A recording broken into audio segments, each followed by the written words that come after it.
Bien, buenas noches. Eh, Hoy, 25 de marzo, estamos comenzando este quinto conversatorio. Una vez más, agradecerles por su acogida. El día de ayer estuvimos con bastante gente conectados, junto con Cristian. Y bueno, el día de hoy vamos a cambiar un poco el tema de nuestro conversatorio, como lo hemos venido publicitando. El día de hoy nos va a acompañar un gran amigo mío. eh, Él se llama César Rivera, desde Talca, Chile. César es profesor del Departamento de Estomatología, área de Medicina y Patología Oral, coordinador de bases moleculares, proyecto de tesis y del Grupo de Investigación de Medicina Oral y Patología, así como asesor académico en los programas de maestría y doctorado de la Facultad de Odontología de la Universidad de Talca, en Chile. Tiene un PhD en Medicina y Patología Oral por la Universidad de Campinas. Además, César es un gran investigador con diversas publicaciones internacionales y amplia experiencia clínica en el área de medicina y patología oral. Actualmente desarrolla varios proyectos de investigación con financiamiento del gobierno chileno, y la verdad que para mí es un gusto tener hoy día a César. Él es un investigador sumamente bueno en el área de patología, y hoy día nos va a compartir un poco de su experiencia con este conversatorio que él ha titulado como estudio del proteoma de las enfermedades orales. Y sin mucho más preámbulo, les procedo a presentar a César. Con Hola. ustedes, César Rivera, mi gran amigo. ¿Cómo estás, César? Hola, ¿qué tal, Wilfredo? Súper bien. En cuarentena como todos. Sí, como todos, como todos. Aprovecho, César, para felicitarte. He visto que has compartido en tus redes sociales que hoy día salió una publicación tuya en la revista Scientific Reports. Estuve revisando un poco sobre el artículo. He visto que están tratando de comprender con ese estudio que tú haces y aplicas sobre el proteoma. Estaban intentando comprender el líquen plano, ¿correcto? Y ver cómo sus características y algunas alternativas de tratamiento. Me parece súper interesante y te quería felicitar por esa publicación. Espero que nos puedas comentar un poco al respecto de lo que se trata esto, y también que nos puedas particularmente, yo sé poco sobre este tema, entonces estoy muy ansioso para ver lo que nos vas a compartir el día de hoy, porque es un área que me gustaría, la verdad, mucho saber eh, de qué se trata en sí. Así que, César, no sé si tienes algún comentario al respecto sobre tu publicación. Sí, va a tener la premisa, Wilfredo, porque traigo algo de eso incorporado en la presentación de hoy. Así que Perfecto. es un análisis de bioinformática, algunas predicciones que son hechas en el computador in silico y que pudimos comprobar finalmente con inmunistoquímica. Entonces, esa es una de las novedades que tiene el artículo, el hecho de hacer una predicción y que ella se pueda comprobar. Entonces, ese es el aporte, y aparte el hecho de poder, poder compartir con los demás investigadores nuevos blancos terapéuticos para una enfermedad que no tiene un tratamiento específico. Entonces, espero de que les guste a la comunidad de la patología y la medicina oral, y que en el futuro el tratamiento para el líquen plano sea más específico. También estamos proponiendo ahí un fármaco, y eso lo voy a contar hoy día en la presentación. Sí, sí, sí vi un poco al Voy a cerrar respecto. esta César, puerta. cuéntanos cómo está la... Sí, sí, sí. Cuéntanos cómo está la situación con la cuarentena por allá por Talca. Está tranquilo, las medidas del gobierno son crecientes. Quien tiene la responsabilidad por el cuidado de la ciudad son las Fuerzas Armadas. Entonces ellos pueden aplicar mayor fuerza, ¿cierto? Y en los casos son crecientes. La ciudad que yo vivo fue el primer caso de coronavirus, de la COVID-19 aquí en Chile. Y ya hace un par de semanas que estamos en esta cuarentena voluntaria en casa, pero ya comenzaron algunos cordones cordones sanitarios y ciertas restricciones al movimiento. Ya hay personas que, por ejemplo, en la región metropolitana donde está Santiago, ya no pueden salir de la casa, tienen que quedarse en sus lugares. Está un poco más difícil, el gobierno se está preparando, está arrendando y comprando equipamiento médico para poder responder a lo que se viene. Ahora, como reflexión, nos estamos dando cuenta que la salud parece que siempre o ha debido siempre ser pública, porque vemos cómo el interés público aquí está comprometido más que el interés privado. Entonces, y los privados, digamos, se han seguido comportando como privados, aunque ya grupos de poder económico en Chile están eh, metiendo su mano al bolsillo para disponibilizar recursos para el gobierno también. Entonces eso está bueno. Está bueno. Mi esposa decía hace un rato que si el coronavirus no nos mata, nos mataría, digamos, el individualismo. Entonces es uno de los problemas que se ha tenido que combatir aquí en Chile, que las personas, justamente las personas que tienen más, fueron los primeros contagiados, y parte de cómo se expandió el virus en nuestro país fue precisamente de personas que venían del extranjero, que no tomaron los resguardos correspondientes, pese a que sabían que tenían que hacerlo, y fueron contagiando a otras personas. Y generalmente eran personas de un nivel socioeconómico en que entendían lo que significa una pandemia y el hecho de contagiar. Entonces, ahí hay algo que tenemos que cambiar. Correcto. Muy bien, César. Y cuéntanos, ¿tus actividades académicas han podido seguir de manera virtual? ¿Cómo están manejando eso en tu facultad? Sí, felizmente, bueno, acá el año académico está con una pausa, como me imagino para todas las personas que están viendo, y nosotros estamos realizando trabajo a distancia con los estudiantes. Yo coordino un módulo que está en el último nivel de la carrera de odontología, que se llama Proyecto Memoria, donde los estudiantes tienen que escribir el proyecto de lo que va a ser su tesis durante el año. La memoria es un producto de egreso que tiene un formato más o menos como un manuscrito científico, que esperamos que ojalá sea publicado, haya más partido a ese producto. Y entonces ese tipo de trabajo, la naturaleza de escribir un proyecto nos permite un trabajo a distancia. El problema vendrá cuando necesitemos trabajo presencial en aquellas tesis que son experimentales o observacionales. Ahora, si esto se Sí. extiende mucho tiempo, vamos a tener que ir prefiriendo revisiones narrativas y revisiones sistemáticas de la literatura. Es lo que nos toca. Mi actividad investigativa está interrumpida, no estoy yendo al laboratorio a hacer trabajo, eh, y el tiempo va avanzando. Entonces esperamos como investigadores de que las agencias de gobierno tengan consideraciones en los plazos, porque tenemos recursos para hacer investigación, pero no los podemos gastar y no podemos investigar, porque estamos con cuarentena. Tampoco podemos obligar a nadie a asistir, entonces estamos en pausa. Además, eso se suma de que ya veníamos con trabajo atrasado, porque debido a las manifestaciones y movilizaciones del año pasado, desde Sí. octubre, el año 2019 en mi universidad en particular todavía no se cierra, y se va a cerrar el 8 de abril. Mm. La semana Oh, siguiente comienza el año 2020, entonces ese ha sido un problema, pero que lo tomamos con calma, porque los cambios en Chile son necesarios, así que estamos dispuestos a pagar ese pequeño costo que significa atrasarnos un poco, y lo del coronavirus mundial. Así que yo pienso así: ¿qué sí, hubiese pasado si el coronavirus hubiese sido 100% letal? ¿Ah? Contagiado o muerto. No estamos preparados, de verdad no estamos preparados para enfermedades así de agudas y contagiosas.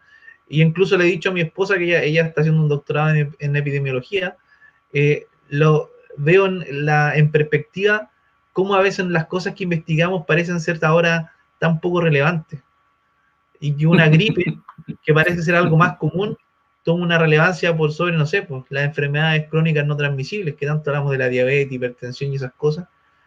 y el coronavirus, ¡pum!, puede matar fácilmente o un potencial virus más letal un montón de personas en el mundo y no estamos preparados. Sí, es terrible la situación, pero bueno, vamos a echarle ganas para que mejore y salgamos adelante. Muy bien, César, cuando quieras, si quieres, comenzamos con lo que nos tienes preparado. Una vez más, es un gusto que estés aquí, César. Sé de tu capacidad y de tu calidad como académico y repito una vez más, estoy ansioso por ver lo que nos has preparado. Cuando tú quieras. Ya voy a compartir entonces mi pantalla. Ahí está mi presentación. Vamos. Ahí está. ¿Se ve bien, Wilfredo? ¿Sí? Sí, está perfecto. Está perfecto. Ok, entonces ahí está el logo de mi universidad en Chile. Se llama Universidad de Talca. Ella es la mejor universidad estatal, ¿cierto? Pública de regiones, al menos en los rankings nacionales eso nos dice, ¿cierto? Y el título que yo le puse a esta charla es el estudio del problema de las enfermedades orales, tratando de explicar un poco lo que estoy haciendo o lo que he hecho históricamente en este último tiempo, que me he dedicado con más fuerza a la ciencia. Entonces, la primera diapositiva aquí, un agradecimiento a quienes me están financiando y aportando tanto en tiempo, en espacio y en dinero, ¿cierto? Primero la Universidad de Talca, que también es mi alma mater, la red estatal de facultades y escuelas de odontología de Chile, que también está financiando un proyecto nuestro, y el Fondo Nacional de Desarrollo Científico y Tecnológico, que es la agencia que me está financiando durante estos 3 años que yo les voy a contar un poco lo que estoy haciendo al final. Entonces, tengo 2 proyectos financiados que me permiten evaluar el proteoma de las enfermedades orales. Y aquí les dejo un canal a los colegas que estén viendo, que es de medicina oral, se llama, y el contenido que estoy subiendo en estos días es de formación científica, así que si alguien está interesado en conceptos generales de formación científica, lo dejo invitado al canal. Son clases para estudiantes de pregrado, pero bien pueden servir para colegas que quieran iniciarse en la ciencia. Y esta primera diapositiva que te muestro, Wilfredo, digamos de contenido, aquí la tengo, diapositiva 4. En la figura A está mostrando una oruga y en la B está mostrando una mariposa. Entonces, mucho se ha hablado del estudio de la genética, pero aquí en estas dos imágenes vemos que la genética de quien está en la A y quien está en la B es igual. La oruga y la mariposa genéticamente son iguales, pero lo que cambia es cómo trabajan las proteínas. De hecho, la diferencia entre la oruga y la mariposa son precisamente la expresión de esos genes, que son proteínas funcionales. Entonces, ese es el interés que uno tiene primeramente en las proteínas. Las proteínas dan las características esenciales de los seres vivos. ¿Y por qué estudiamos nosotros proteínas o por qué tenemos interés por analizar las proteínas? Y es porque las proteínas, ellas cumplen un montón de funciones dentro del cuerpo. Ellas catalizan reacciones metabólicas, participan en la replicación del ADN, nos permiten responder frente a los estímulos del entorno, nos dan el sostén estructural, es cosa de tocarnos, todo ese sostén estructural está dado en base a las diferentes formas en que las proteínas trabajan, proporcionan la estructura de las células de los organismos y transportan moléculas de un lugar a otro. Por nombrar solo una, la albúmina, por ejemplo. Entonces, el hecho de estar este transporte de moléculas también participa en las proteínas. Entonces, las proteínas son estos verdaderos caballos, ¿cierto?, que tenemos dentro de todas las reacciones que funcionan dentro nuestro. Entonces, para mí, las proteínas son unas superheroínas y eso es lo que estoy mostrando acá. Entonces, sin más, es que las proteínas en realidad son las moléculas fundamentales de los seres vivos. Yo ya les mostraba que la diferencia entre una oruga y una mariposa son precisamente sus proteínas. Entonces, si son las moléculas fundamentales de los seres vivos, las proteínas también son las moléculas fundamentales de los procesos patológicos de los seres vivos. Entonces, la charla tiene por título, ¿cierto?, lleva una palabra que dice proteómica. Y la proteómica es el estudio no solo de una proteína, como podría ser por inmunohistoquímica, como algunos de ustedes pueden conocer. La proteómica estudia a las proteínas en su conjunto. Entonces, al colectivo de proteínas. Y el colectivo de proteínas, todas las proteínas de una célula de un ser vivo se llama proteoma. Entonces sería el colectivo de proteínas que funcionan como una red, como una verdadera red social. Entonces, esta diapositiva que está en grises muestra un proteoma. El proteoma del ser humano. Y si nosotros tenemos alguna técnica que nos permita entender el funcionamiento de las proteínas, cómo ellas se relacionan, podemos caracterizar ese proteoma. Y no solamente saber que las proteínas están ahí, sino también podemos nosotros entender cómo las proteínas conversan. Entonces, eso es lo que demuestra esta figura ahora en colores. Entonces, no sé, algunas proteínas que estén en funcionamiento energético están ahí en verde, otras proteínas que estén en transporte o movimiento celular están en azul, y otras en otro proceso en rojo. Cada puntito amarillo de esta figura es una proteína, y las proteínas no actúan aisladamente, actúan siempre como un colectivo, como una verdadera red social, como nosotros mismos interactuamos. Nosotros no hacemos todo solos, los hacemos en un contexto de comunicación. ¿Se ve bien, Wilfredo? ¿Sí? Se ve perfecto. Ok. Y se te escucha muy bien también. Qué bueno. Entonces, cualquier cosa me interrumpe, o si alguien tiene alguna pregunta, sin problema. Correcto. Entonces, una visión tradicional de la bioquímica siempre fue estudiar moléculas aisladas, o también llevándolo al caso de la odontología o la patología, hacer inmunohistoquímica de una proteína en los tejidos. Pero lo que busca la proteómica acá es estudiar un conjunto. Entonces aquí tenemos un científico clásico pescando una molécula, pero tenemos a otro acá que está pescando un conjunto de moléculas, una verdadera pesca de arrastre.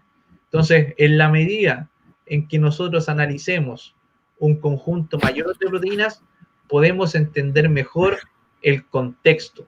Una proteína aislada es una proteína aislada.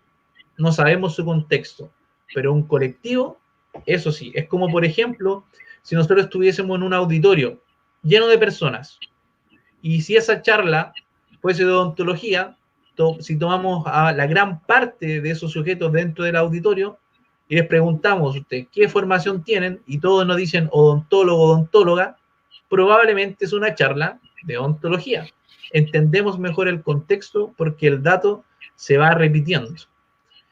Y la proteómica basada en espectrometría de masas es una técnica de punta hoy, que lo que busca es estudiar este colectivo de proteínas por una técnica que es altamente sensible.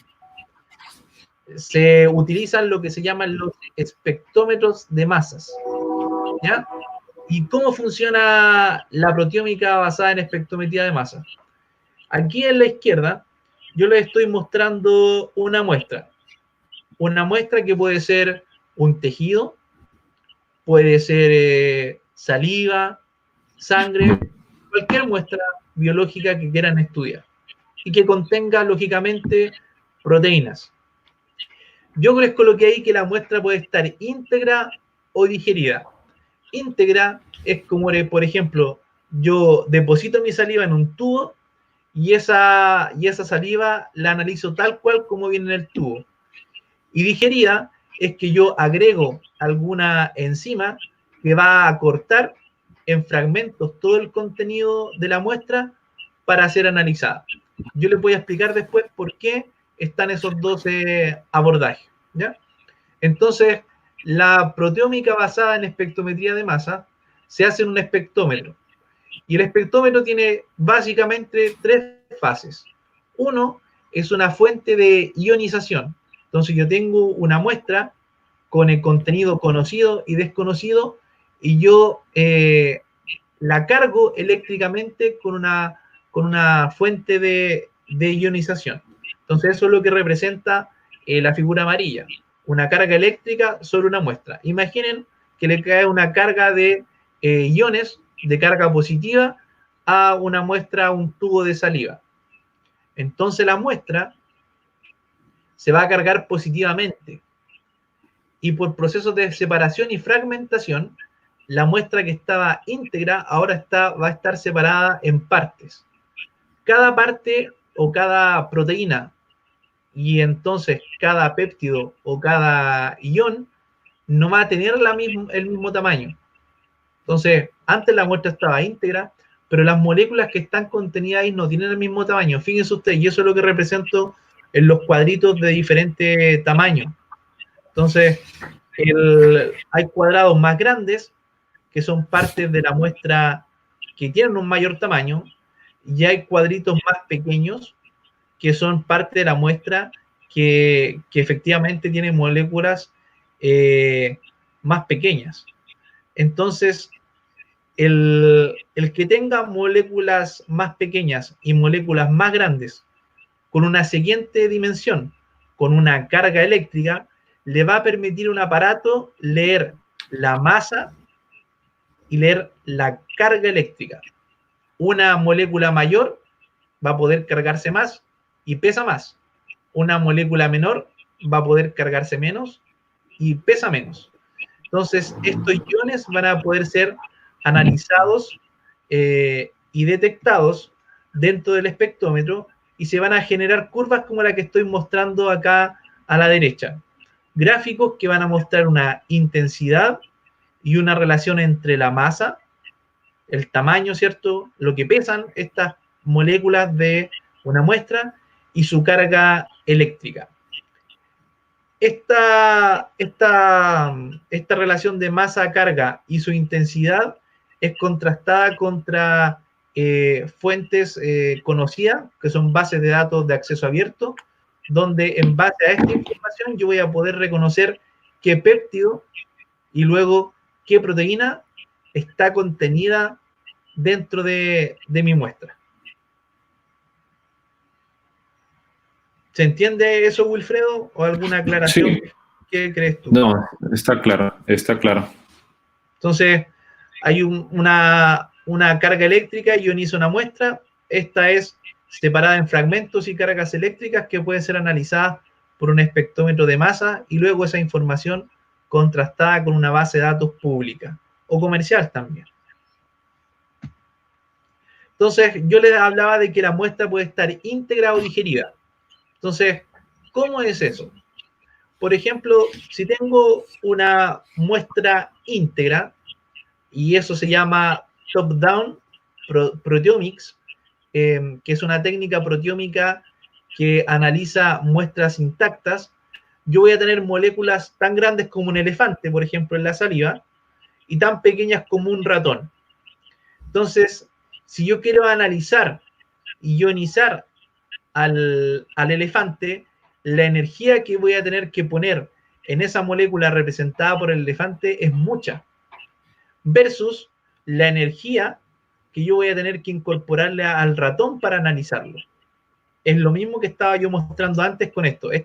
Esta figura podría ser el elefante y alguna mucho más pequeña un ratón. Es más difícil analizar las proteínas grandes que las proteínas pequeñas. Es más fácil para un espectrómetro analizar fragmentos pequeños. Entonces, top-down proteomics es una técnica que analiza las muestras sin pretratarlas, tal cual como vienen. Entonces, para el espectrómetro es mucho más fácil analizar proteínas pequeñas que por proteínas grandes que necesitan mucha energía. Estos espectrómetros, el de la izquierda, son buenos para analizar moléculas pequeñas como el ratón, pero son malos para analizar moléculas grandes como el elefante. Por otro lado, hay otro abordaje que se llama Bottom-up Proteomics, que lo que hace es digerir a este elefante en pequeños fragmentos e ir a reconocer después cada fragmento para finalmente saber que estamos hablando de un elefante. Entonces, lo que se hace es agregar, por ejemplo, una proteasa llamada tripsina y el elefante se va a cortar en hartos pedacitos. El ratón también se va a cortar. En esta técnica, en el bottom-up, es mucho más fácil reconocer proteínas grandes que proteínas pequeñas, porque el pequeño fragmento ahora representado por el ratón, dentro de un mar de fragmentos que está representado por el elefante, va a ser difícil de reconocer por el espectrómetro. Y la tripsina tiene lugares de corte conocidos, corta después del carboxilo terminal de lisina o de arginina. Por lo tanto, ese patrón de corte que es conocido puede ser contrastado con bases de datos y así ir reconociendo los péptidos. Entonces, el abordaje de proteómica son básicamente dos. Uno, trabajar con muestras íntegras y el otro es trabajar con muestras digeridas. Sí, correcto. Entonces, depende. Si un investigador quiere reconocer moléculas grandes, trabajará con un abordaje de tipo bottom-up. Si quiere reconocer moléculas pequeñas, trabajará con un abordaje top-down. O puede trabajar con los dos. En mi caso, yo trabajo con los dos. ¿Ya? ¿Y qué pasa dentro de un espectrómetro de masa? Viene una muestra, que yo ya les contaba que es ionizada por una fuente. Aquí yo tengo escrita la abreviación de dos fuentes. Uno se llama electrospray, ionización por electrospray, y otro por una láser, una matriz asistido por láser. Más adelante voy a mostrar estos dos tipos de ionización. Entonces la muestra entra al espectrómetro, es ionizada y por fuerzas gravitatorias y campos eléctricos es separada en pequeños fragmentos. Y así en adelante puede seguir siendo separada. Entre más separaciones pueda hacer un espectrómetro, el dato es mejor. Aquí yo tengo dos pasos de separación. Se elige un ion, se fragmenta y luego se vuelve a fragmentar. Hay espectrómetros que hacen 3 pasos, pero todos terminan en una detección y en un contraste con base de datos. Entonces la idea siempre es cargar una muestra eléctricamente, irla rompiendo en pedacitos. Entre más pedacitos se pueda romper es mejor y yo puedo detectar después qué péptido y por tanto qué proteína es. Así es el funcionamiento en grandes, de una forma, ¿cierto?, bien reducida de cómo funciona un espectrómetro de masa. Y lo que tenemos en la Universidad de Talca, este es el primer espectrómetro de una fuente de ionización por láser, ¿ya? Es un espectrómetro vertical. Entonces, a ver, aquí parece que tengo algún problema para reproducir el video. Voy a ver. Aquí está. ¿Se ve, Wilfredo, o el video, no? Tienes que compartir tu pantalla. Se dejó de compartir. Se dejó de compartir. Voy a... se dejó de compartir. Voy a salir entonces. Aquí está. Compartir. Ok. Ahí ya veo que se está compartiendo.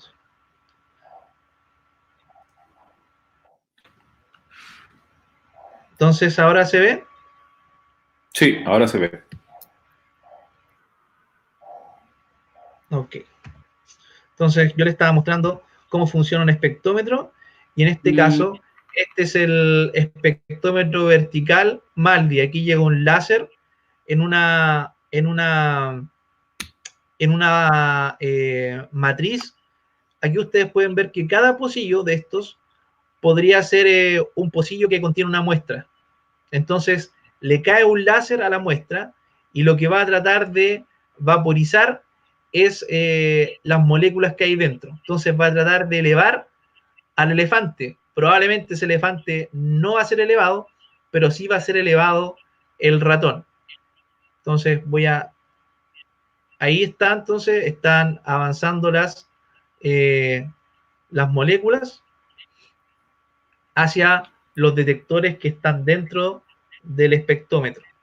Entonces, este espectrómetro que es vertical, lo que mide es el tiempo de vuelo de las moléculas. Entonces, en la medida que son detectadas y van llegando a diferentes tiempos, se van generando estos pics, estos gráficos que me van diciendo cuál es la masa y cuál es la carga de esas moléculas. Entonces se llama ionización, es una matriz ionizada por láser y el analizador es por tiempo de vuelo. Esta es la técnica Maldi-Toff y es una buena técnica para medir proteínas de pequeño tamaño, porque el elefante no va a volar.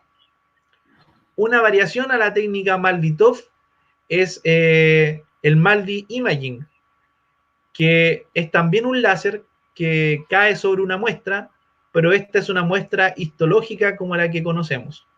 Esto también se puede hacer aquí en la Universidad de Talca. Entonces es un láser que va golpeando sobre muestras histológicas. Lógicamente que el portaobjeto tiene que resistir la fuerza y el calor de un láser. Entonces después en el computador esas muestras se pueden reconstituir en varios cortes y yo puedo estudiar, por ejemplo, la distribución de una proteína aberrante dentro de un corte histológico, o también puedo estudiar cómo las drogas penetran órganos enfermos. ¿Dio para ver eso, Wilfredo? Sí, se vio perfectamente. Entonces, tenemos la primera fuente de ionización, que es Maldi, que es una lámina, una placa que recibe un láser y va a vaporizar moléculas, las va a tratar de elevar para ser detectadas. Es interesante esta última opción de Maldi con imagen porque nos permite hacer como una superinmunohistoquímica, porque se pueden leer cientos de perfiles moleculares en un corte histológico.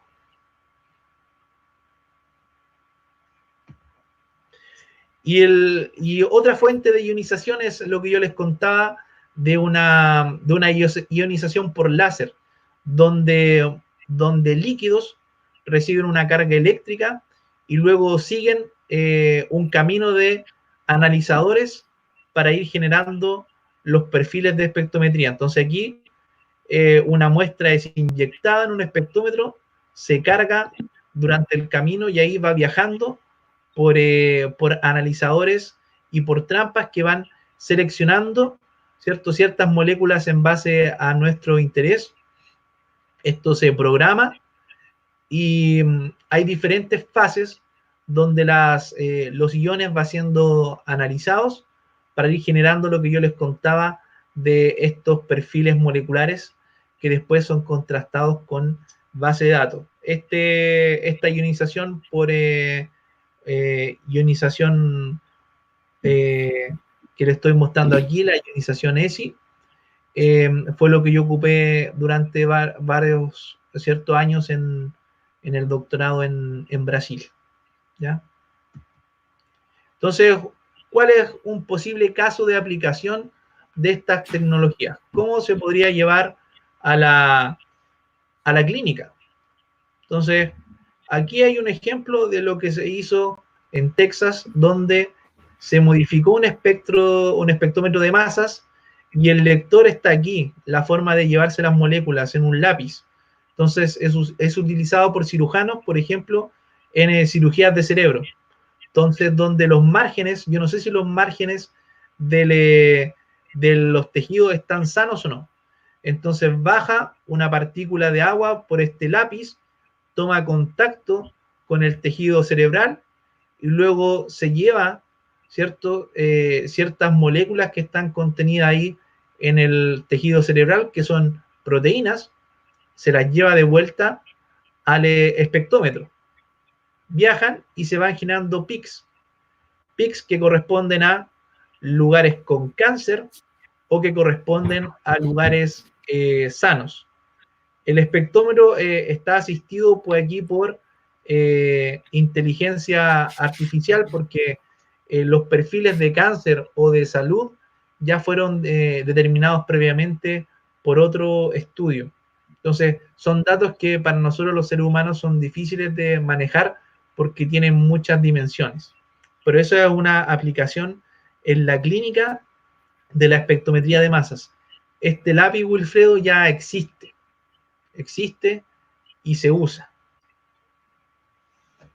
El artículo fue publicado el año 2017.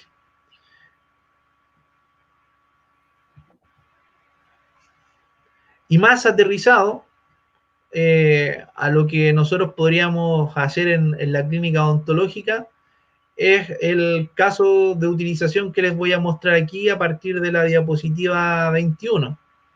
Entonces, lo que voy a mostrar primero es una electroforesis de proteína. Entonces, cada uno de estos tubitos podría tener una muestra de saliva o una muestra de sangre. Entonces se prepara un gel de proteínas. Las muestras se van agregando, ¿cierto? Con este colorante, y van a migrar en base a su peso molecular. Después estos geles se tiñen y más o menos se ven como este gel de acá.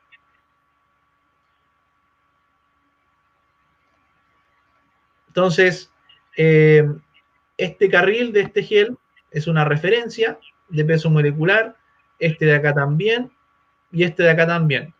Yo tengo dos condiciones. Puedo tener esta condición con el símbolo prohibido, una ausencia de enfermedad. Y puedo tener esta otra acá, con este check, como presencia de enfermedad. Entonces yo tengo un paciente control y un paciente sano.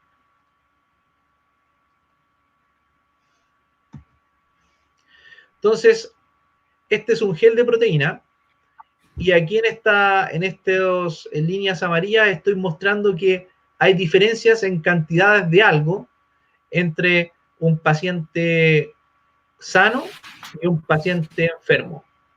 Aquí hay otra diferencia, la misma banda y la misma banda. Parece que hay una línea que es característica de los pacientes sanos y su ausencia es característica de los pacientes enfermos. ¿Da para ver bien, Wilfredo, esto? Sí, César. Sí. Entonces, Wilfredo, ¿dónde más tú ves alguna diferencia entre los sujetos sanos y los sujetos enfermos? En el medio me parece que hay diferencia también. Sí, aquí. Sí. Aquí podemos ver que hay una banda que está baja en los sujetos sanos, y aquí hay una distribución distinta en los sujetos enfermos. Entonces, ¿qué puede hacer uno con estos geles? Uno puede tomar un bisturí y lo corta, ¿ya? Los mete dentro de un tubito y los rotula. Y a estos pedacitos de gelatina, que son como la gelatina que uno se come, son bien parecidos a eso, uno le agrega tripsina para digerir lo que hay dentro y sacar esos péptidos de acá. Entonces, nosotros iríamos a analizar proteínas, ¿cierto? Después de una digestión. Ya no están las proteínas íntegras. Eso se puede llevar a un espectrómetro. Y el espectrómetro va a dar datos de identidad. Entonces yo aquí tengo un diagrama de Venn donde estoy ejemplificando cantidades de proteína, identidades de proteína en un grupo sano y en un grupo enfermo. Entonces, a algún investigador le puede ser relevante ver las proteínas que están en común entre ambas condiciones, o bien las proteínas que son exclusivas de un sano y las que son exclusivas de un enfermo. Entonces, cualquier abordaje puede ser de interés. A mí en particular me parece interesante identificar las proteínas propias de cada condición y luego las comunes si es que hay variaciones en la cuantificación, tanto en aumento o en disminución. ¿Y para qué sirve esto? ¿Para qué sirve que yo tenga identidades conocidas de un enfermo o identidades conocidas de un sano, porque los grupos se van a definir en base a esas identidades. Entonces lo que yo puedo hacer es unir mi información clínica y el fenotipo que observo en la clínica de un sujeto saludable o de un sujeto enfermo y analizar la información de proteínas que cada uno contiene.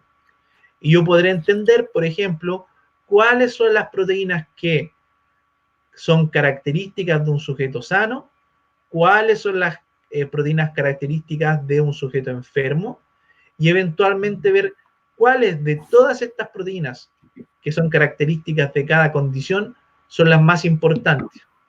Yo podría tratar de ver cuáles de esas proteínas son las más importantes que yo podría retirar de esa red y eventualmente un sujeto enfermo podría transformarse en un sujeto sano. O si yo entiendo la relación que tienen esas proteínas, yo podría diseñar un fármaco de forma inteligente que vaya a controlar luego esa expresión aberrante. Entonces, para eso yo necesito saber qué proteínas están en una condición y también es muy interesante saber en qué cantidades. Entonces, ese es el interés que tenemos particularmente hoy en la ciencia para utilizar la proteómica, para definir perfiles.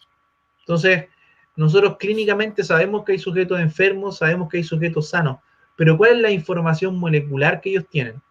Eso es particularmente útil para las enfermedades complejas que nosotros tenemos en la clínica, aquellas enfermedades que no sabemos la etiología que las produce y tampoco tenemos un tratamiento específico. Muchas de las enfermedades que no conocemos la etiología, coincidentemente, se manejan con corticoides, que buscan modular la inflamación, pero no sabemos específicamente a quién modular. ¿Alguna pregunta, Wilfredo?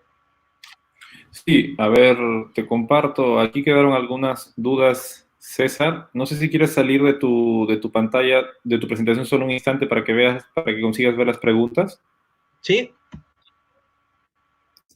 A ver, aquí Gabriel dice, ¿en este gel están las proteínas tomadas de las muestras de boca?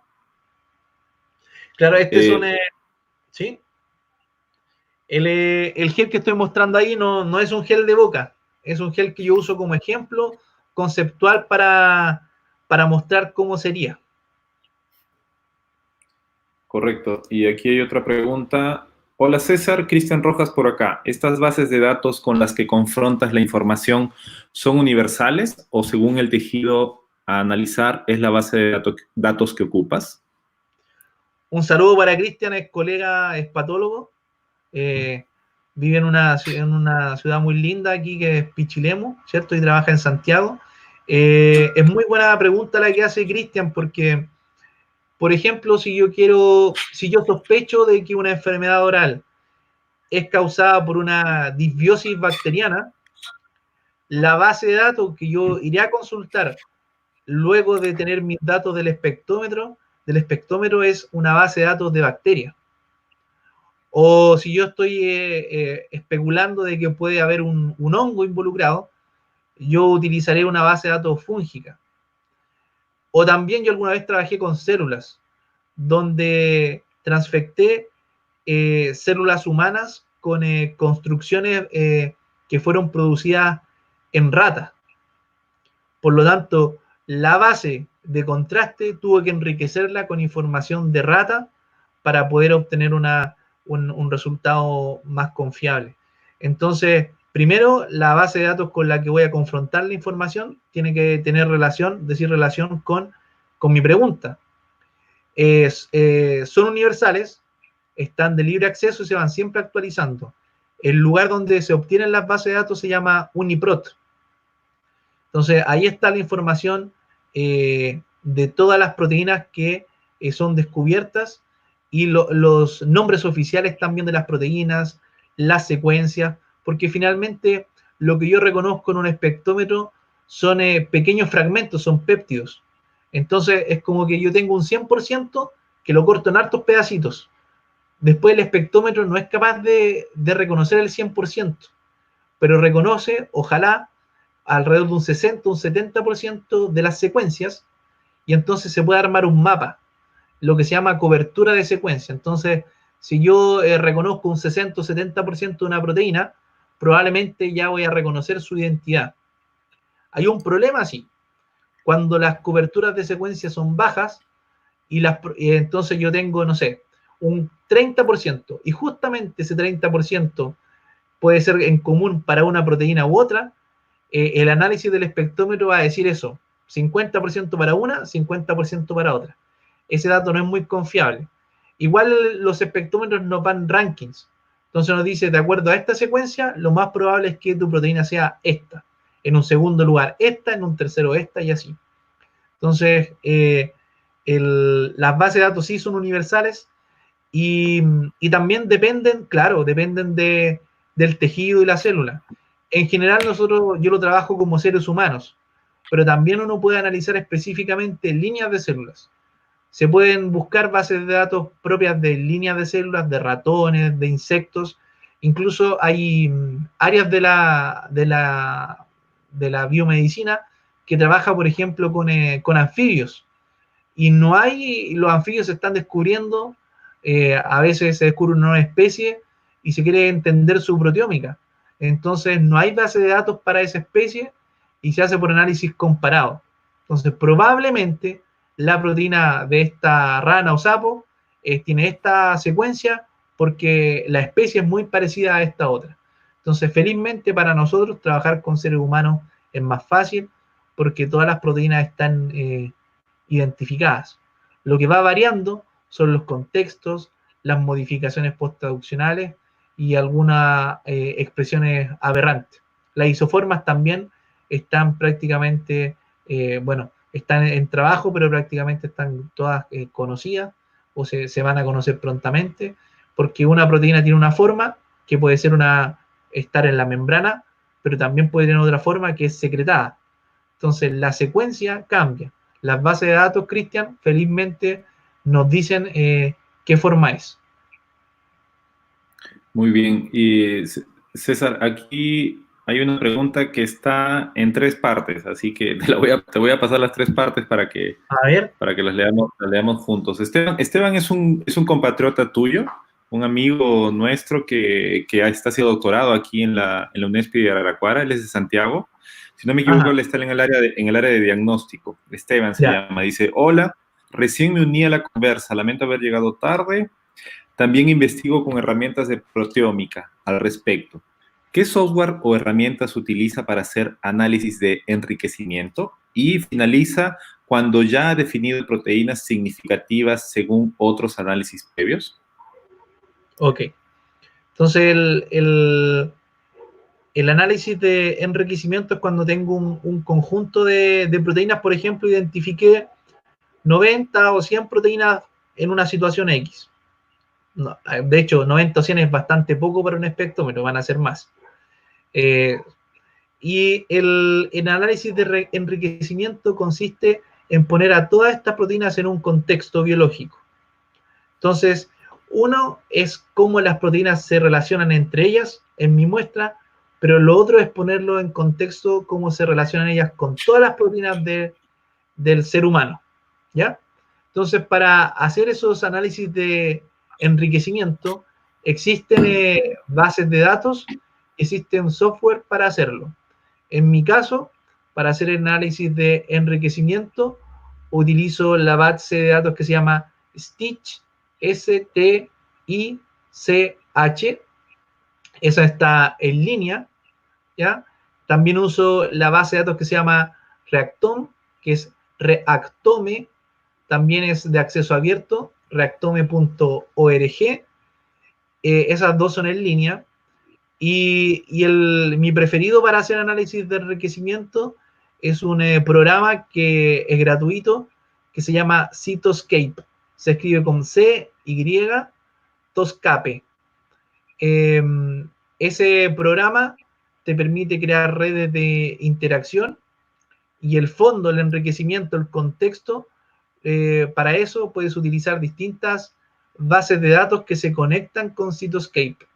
La base de datos favorita que yo uso para Cytoscape es INT-ACT, INT-ACT. Ese es el programa y la base de datos que analizo de enriquecimiento. Por ejemplo, ¿de qué estamos hablando? ¿A qué se refiere la pregunta de Esteban? Es que si yo estoy analizando una enfermedad que es inmunológica, obtuve mi muestra de un paciente que está inmunológicamente comprometido en alguna situación.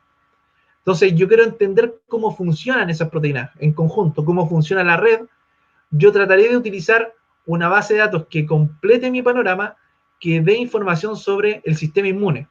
Entonces, hay bases de datos para enriquecer mi información que van a traer datos del sistema inmunológico, incluso de respuesta inmune innata, de respuesta inmune no innata. Entonces, hay elecciones que uno puede hacer como investigador.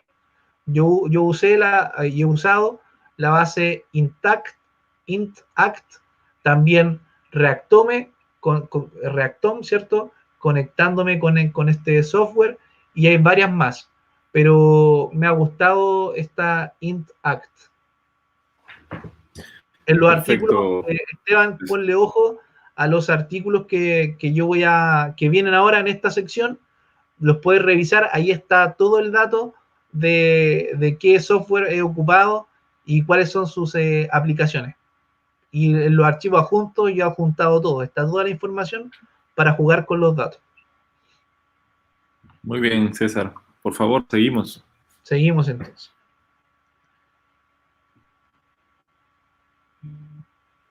Bueno, entonces yo les voy a mostrar algunos resultados que nosotros hemos obtenido dentro de este último tiempo. El primer artículo que tuve la suerte de ser invitado de participar fue este artículo publicado el año 2015, y donde analizamos las microvesículas extracelulares presentes en la saliva de pacientes con cáncer. Entonces, esa fue mi primera aproximación a la proteómica.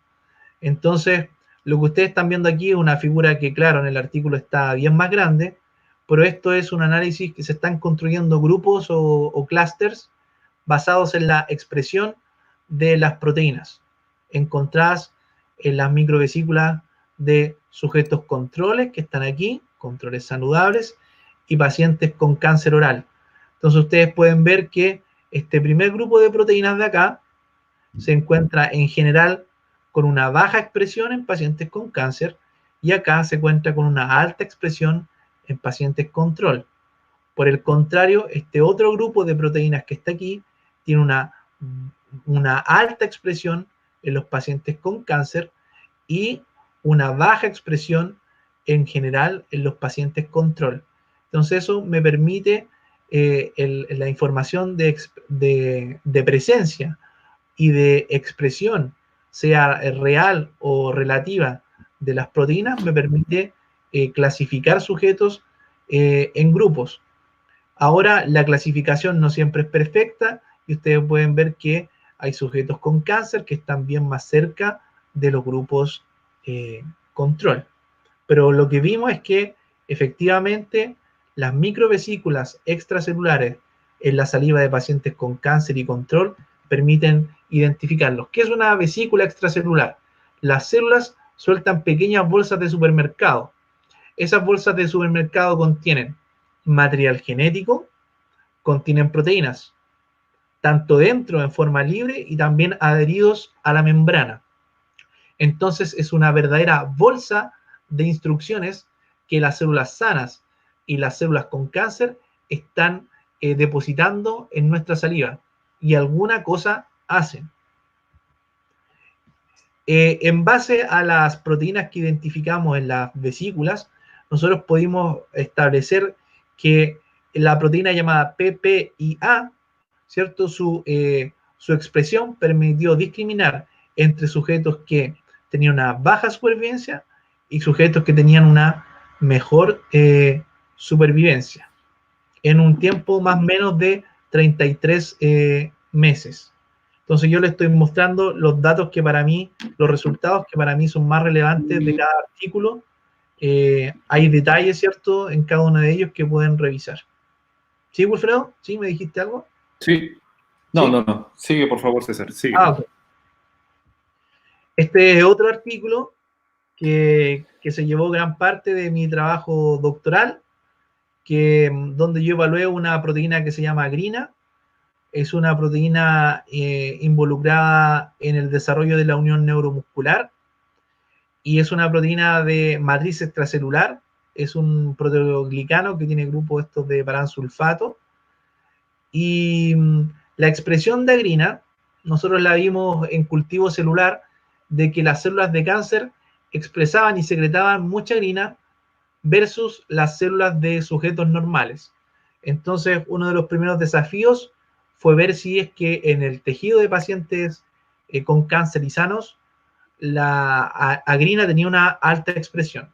Entonces, en esta imagen, yo muestro que lesiones benignas, que son hiperplasias fibrosas, aquí están en el medio displasias epiteliales orales, y en la orilla están casos de cáncer. Entonces, a medida que la lesión tiene un mayor carácter desde reactivo a preneoplásico maligno a neoplásico maligno, la expresión de agrina aumenta en intensidad y también en extensión epitelial.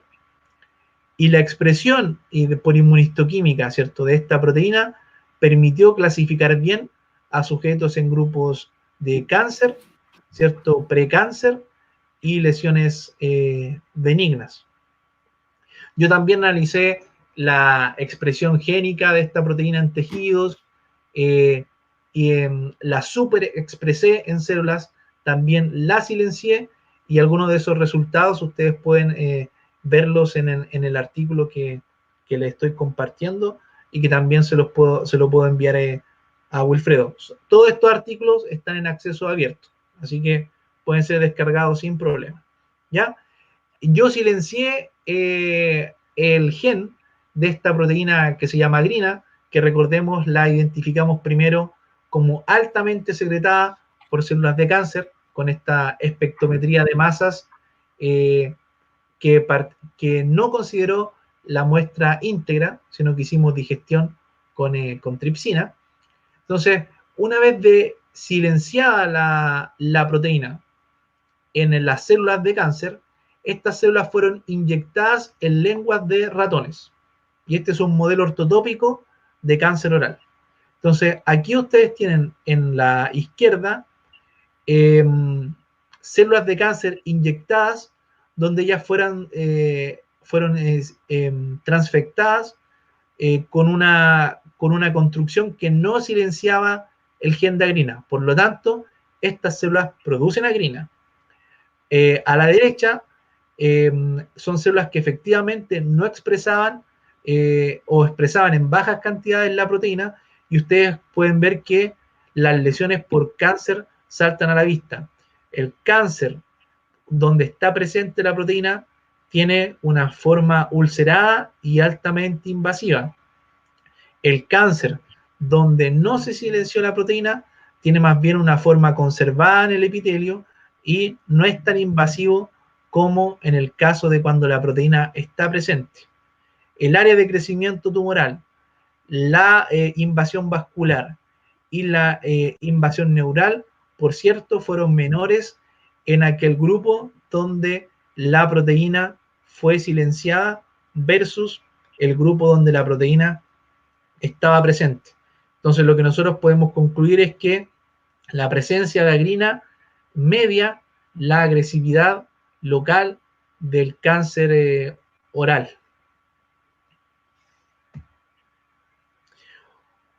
Luego, al identificar que agrina es importante, y esto está unido un poco a la pregunta de Esteban, yo dije, bueno, lógicamente agrina no va a actuar sola, esta proteína.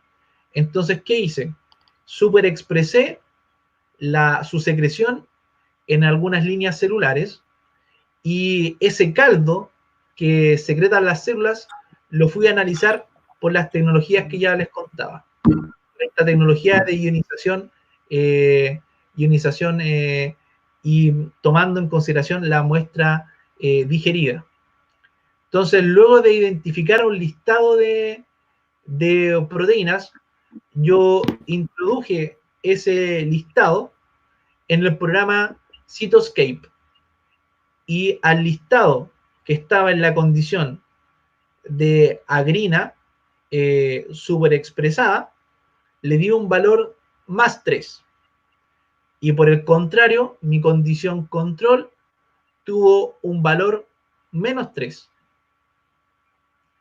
Eso permitió de que el análisis de enriquecimiento del programa de bioinformática le diera una mayor importancia a las proteínas que estaban presentes en la condición patológica. Y luego de hacer un enriquecimiento, yo tuve un listado de proteínas que eran aquellas proteínas que más se conectaban con otras en el computador, un análisis de bioinformática. Entonces, imaginemos una red. Hoy día, a ver, yo tengo aquí el celular, dice que hay 16 personas valientes, ¿cierto?, que están conectados en este momento. Entonces, nosotros estamos constituyendo una red de 16 personas, pero en esta red hay unas proteínas que se conectan más con otras. En este caso, la proteína principal de nuestra red es Wilfredo, porque Wilfredo es quien tiene contacto conmigo, tiene contacto con todos ustedes, montó el sistema y está gestionando. Entonces, ese es Wilfredo, ¿cierto? Y sería una proteína importante, altamente representada en una red. Y así yo puedo representar varias proteínas más en base a sus conexiones. Entonces, después de que yo tenía estos candidatos, consulté en un portal que se llama CBioPortal, que muestra la expresión aberrante de genes y proteínas en cáncer de cabeza y cuello. Entonces yo fui seleccionando aquellas que presentaban una expresión aberrante superior a un 22%. Y me quedé y finalmente me quedé con esta red que la analicé en Stitch, que es lo que le contaba a Esteban, y entonces puedo ver de que aquí hay una red que interacciona con mi proteína. Después, ¿qué hice? Fui a ver la expresión génica de genes codificantes para estas proteínas en una condición control y en una condición de silenciamiento de mi proteína. Todos los amigos, los partners de mi proteína, la mayoría cambió de una condición protumoral a una condición antitumoral. Dicho de otra forma, cuando yo silencié la proteína grina, todas sus proteínas asociadas cambiaron su perfil a un perfil antitumoral. Entonces, hay una relación entre la disponibilidad de agrina en el sistema y su red. Y eso lo pudimos comprobar también en análisis de bases de datos públicas. Esta es la supervivencia de pacientes de cáncer de cabeza y cuello, 369 pacientes y 502 pacientes, son bases de datos distintas y herramientas distintas. Las puedes buscar, Esteban, en el artículo. Una es, creo que es SURF-Express, y la otra es ProgGene, si mal no recuerdo. Y el análisis muestra que la red de agrina en una alta expresión está relacionada con una baja supervivencia. Y la red de agrina en aquellos pacientes que son clasificados como un perfil de riesgo alto, también tienen una baja supervivencia. Entonces, como conclusión, agrina creemos que es importante para la progresión del cáncer y sus proteínas asociadas también dependen de agrina y son todas importantes para la progresión tumoral. ¿Hay alguna pregunta por ahí, Wilfredo? Sí, Esteban te respondió. ¿Puedes salir de tu pantalla, César, para que veas el comentario? A ver, vamos a ver.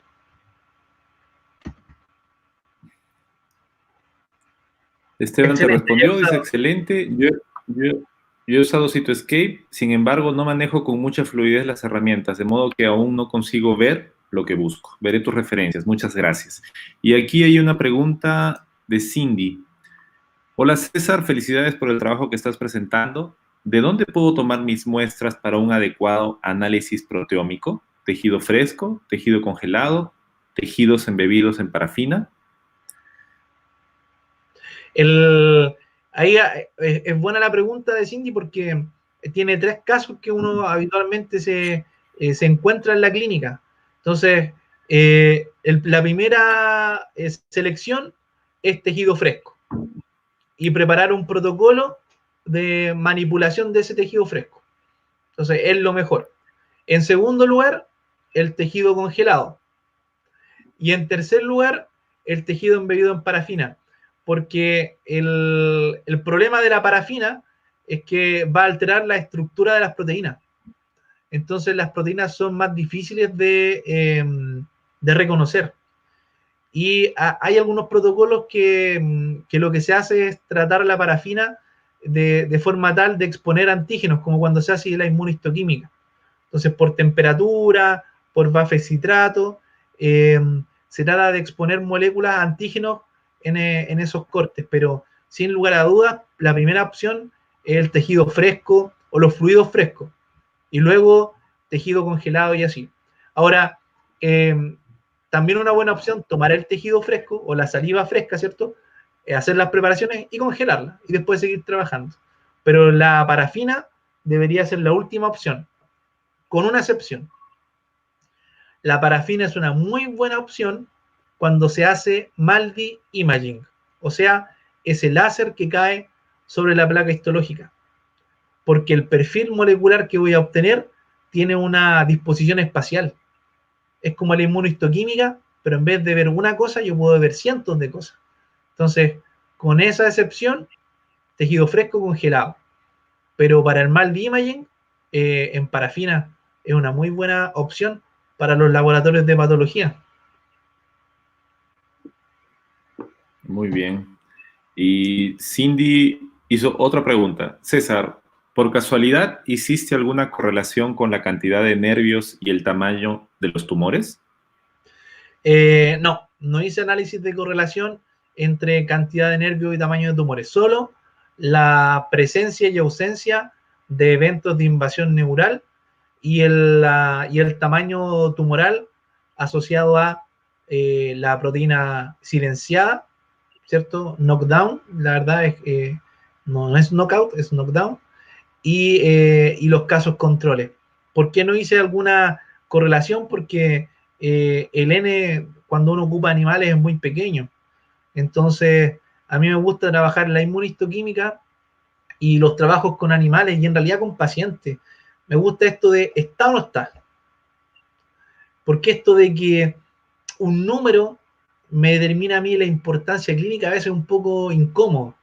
Y algunos de ustedes, solo por ejemplo, en el caso de pensar en un gen que sea un factor de transcripción, el gen de un factor de transcripción. A lo mejor cuando comparo dos grupos, la diferencia estadísticamente no es estadísticamente significativa. Pero por Dios que afecta de que un factor de transcripción esté un poquito más elevado en una condición que en otra. Aunque ese número del delta CT, de la RT-PCR, diga que no es significativo, el hecho de que un factor de transcripción esté más elevado va a causar un cambio en la expresión de proteínas y el funcionamiento de la célula.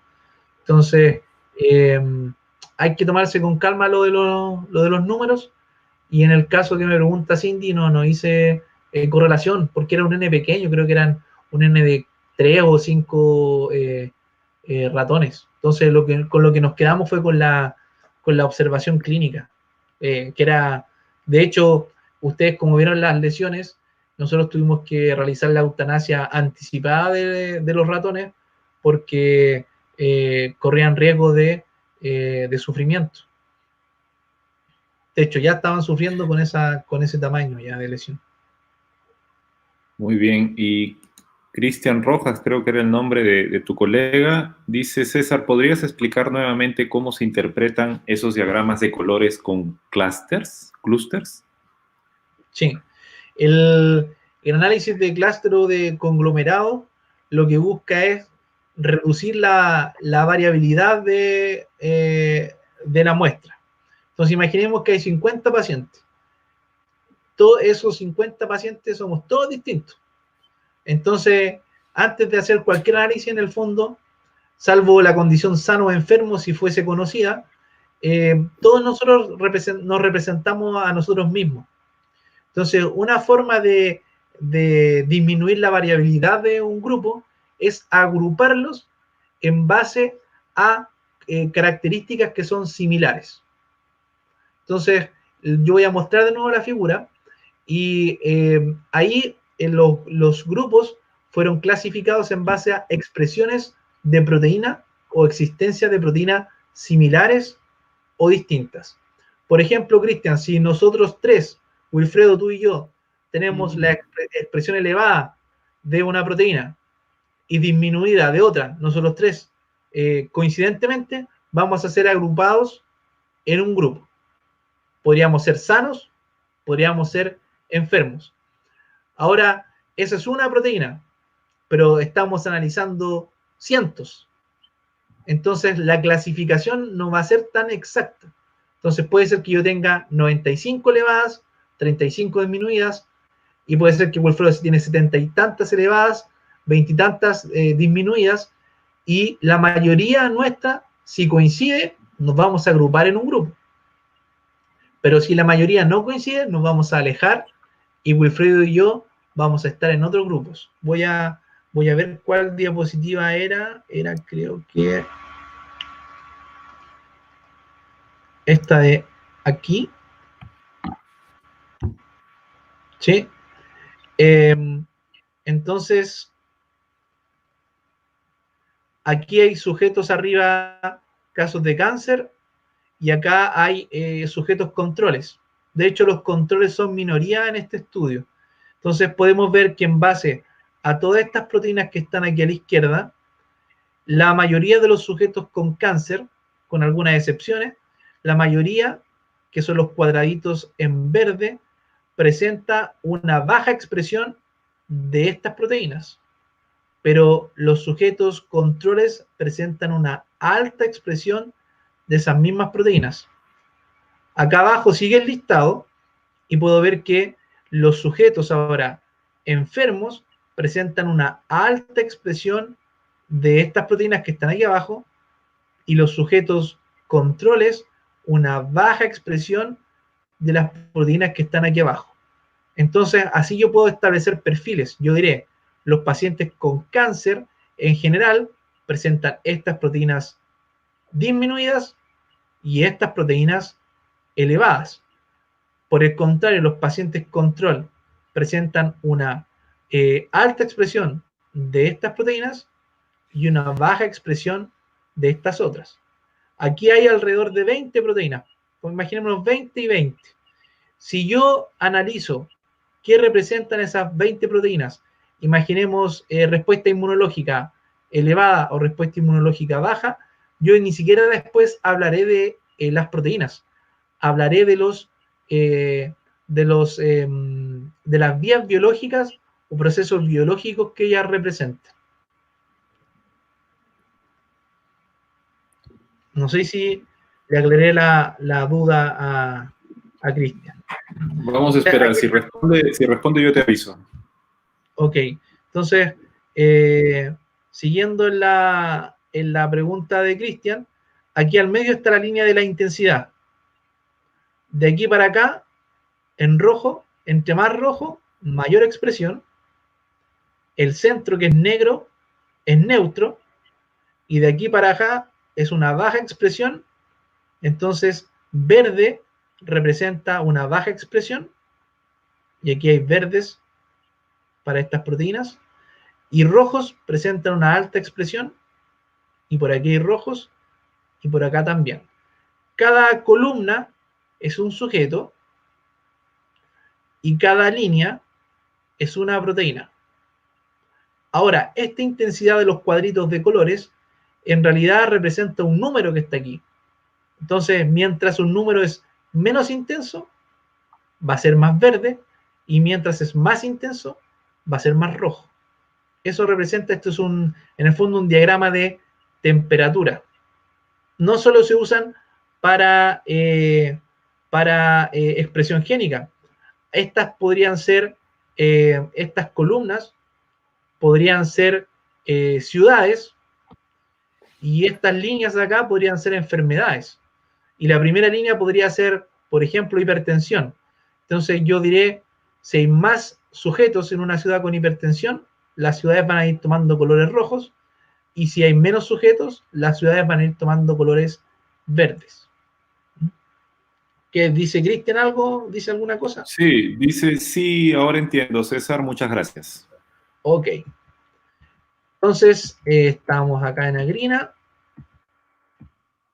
Y este artículo lo publicamos el año 2018, esto es el año pasado entonces, no, ya antepasado, donde, claro, es que lo que pasa es que en nuestra universidad 2019 aún no acaba. Ah, es verdad. Sí, aún no acaba, por las movilizaciones todavía no acabamos. Ya entonces, en este trabajo, lo que se hizo fue analizar las proteínas de tejido y saliva de pacientes con cáncer y tratar de ver si se podía predecir el desarrollo de metástasis linfonodal en el cuello de pacientes con cáncer. Entonces, lo que se hizo fue tomar el tejido de pacientes con cáncer, hacer microdisección a láser, es como está pasando mi puntero, cortar un pedacito de tejido y después analizarlo por espectrometría de masas. Luego, ¿y qué se cortó? Se cortaron las islas aisladas y el tumor macizo. Y las proteínas que fueron, que fueron las que más marcaban en una condición u otra, después se fueron a validar en saliva. ¿Y por qué en saliva? Porque las proteínas, la mayoría eran secretadas. Por lo tanto, es mucho más fácil hacer seguimiento de un paciente en base a saliva que en base a biopsias. ¿Y qué se obtuvo? Se obtuvo una combinación de estas tres proteínas que cada una por separado puede predecir la metástasis de linfonodal en alrededor de un 70 a un 73,5% por separado, pero cuando estos péptidos de estas tres proteínas se combinan, ellas pueden predecir la ocurrencia de metástasis en un 82,8%. En este artículo, la cuantificación fue real, porque después que se identificaron las proteínas como relativamente elevadas o disminuidas, nuestro grupo envió a sintetizar los péptidos de estas proteínas y se agregaron cantidades conocidas en las muestras de saliva de pacientes con cáncer. Si yo sé cuánto agregué en cada muestra y después lo llevo al espectrómetro, puedo cuantificar una cantidad real que está presente en cada muestra. Entonces, este fue un artículo que a nosotros nos demandó bastante tiempo y nos pidió lo mejor de nosotros mismos. Yo me acuerdo que en este artículo creo haber visto, porque también validamos en tejido las proteínas, haber mirado unas 400 inmunistoquímicas. Haber solo mirado eso. Y bueno, los análisis estadísticos, todo lo demás que involucró. Por eso la gran cantidad de autores. Aquí prácticamente participó todo el grupo, estudiantes de magíster y doctorado, por un artículo como este. Y para cerrar, en resultados, lo que estaba contando Wilfredo, este es un artículo que fue publicado hoy y te estoy compartiendo con ustedes. Es una evaluación de proteínas, ¿cierto? Presente en el líquen plano oral, porque uno de los problemas que el líquen plano oral tiene es que no se sabe su etiología y el tratamiento es inespecífico. Entonces, mi interés era buscar algún blanco terapéutico probable, un candidato que ayude a tener un tratamiento más específico para los pacientes sintomáticos. Entonces, lo que hice fue realizar en esta herramienta que se llama Jenny, hice una pregunta estructurada como se pregunta en PubMed, cuando buscamos en PubMed. Luego, en base a esta pregunta, la herramienta hizo un ranking de genes que después fueron caracterizados por esta herramienta acá que se llama Panther. Después hice un análisis de enriquecimiento para priorizar entre mis candidatos cuáles eran los más importantes para finalmente validar algunos de ellos por inmunistoquímica, demostrar su presencia real. Entonces aquí tengo un video. A ver, veamos, espero que se vea. Voy a sacar el puntero.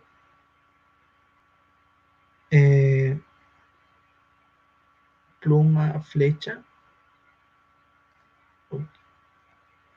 A ver. Aquí está. Entonces, esto le puede interesar a varios de ustedes, ¿cierto? Aquí esta es la herramienta de minería de datos, ¿ya? Que se llama Jenny. Y aquí dice definir tu tópico de interés. Mi tópico de interés es una búsqueda en PubMed. Dice líquen plano y biomarcadores y varios términos de riesgo. Riesgo relativo, OR, odds ratio, todo eso en una búsqueda. ¿Por qué yo estoy haciendo esta pregunta? Porque quiero obtener marcadores asociados al líquen plano con alguna chance clínica de riesgo. Entonces, aquí está, ingreso a Jenny, copio esta búsqueda de PubMed,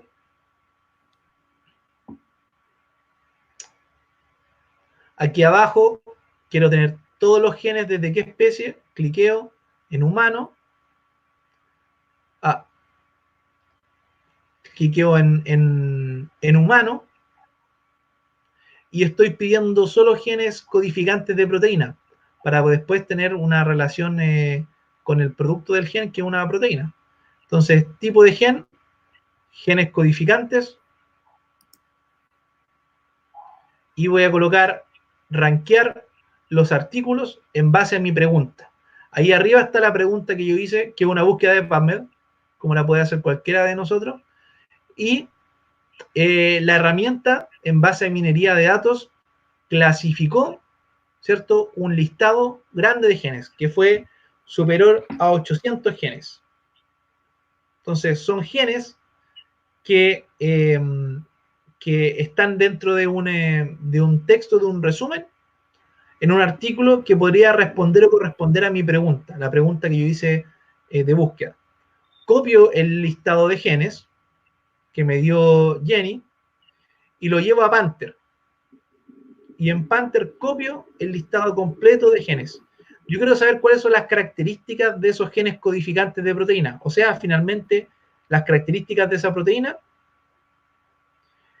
Y el resultado, cuando yo hago esa consulta, el resultado son gráficos de torta como este. Aquí está marcada función molecular. Por lo tanto, lo que está haciendo Panther, esta base de datos, me está diciendo cuál es la naturaleza, cuál es la función molecular, dónde participan las proteínas que yo identifiqué por esta búsqueda y predicción de PubMed.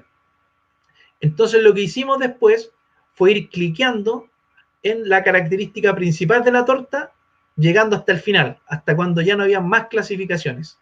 Y copié las proteínas que estaban contenidas en esa clasificación. Entonces, ¿qué estoy haciendo? Estoy disminuyendo el número de genes.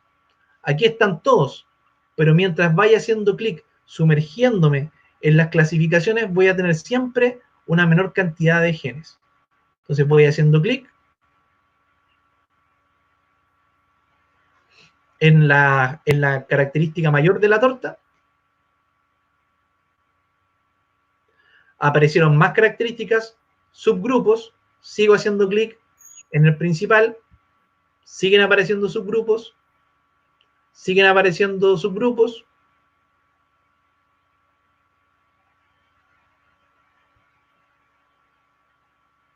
Aquí ya quedan solo 3 grupos.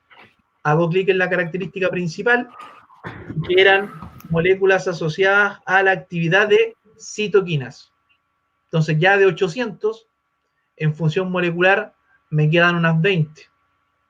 Entonces, al hacer clic sobre esa línea, ahí están las identidades. Acabo de filtrar mis 800 genes en 21 proteínas en base a su función molecular. Esas fueron las proteínas que fui copiando para luego generar una lista para hacer un análisis de enriquecimiento. Aquí están las proteínas descritas por Panther, lo que acabo de mostrar. Aquí están la mayoría de las proteínas que yo identifiqué en mi predicción están en el citoplasma, participan en las cascadas de las MAP quinasas, tienen una función de unirse a receptor de citoquinas y participan en inflamación mediada por quimioquinas y citoquinas. Entonces, este es mi listado de proteínas. Desde 800 y algo, pasé a ¿cuánto? Deben haber unas 20 aquí, 3 unas 20, deben ser 40 y algo, 50, desde 800. Este listado los tomé de nuevo y fui a filtrar en base a análisis de enriquecimiento. El detalle está en el artículo. Ocupé para este análisis la base de datos Stitch.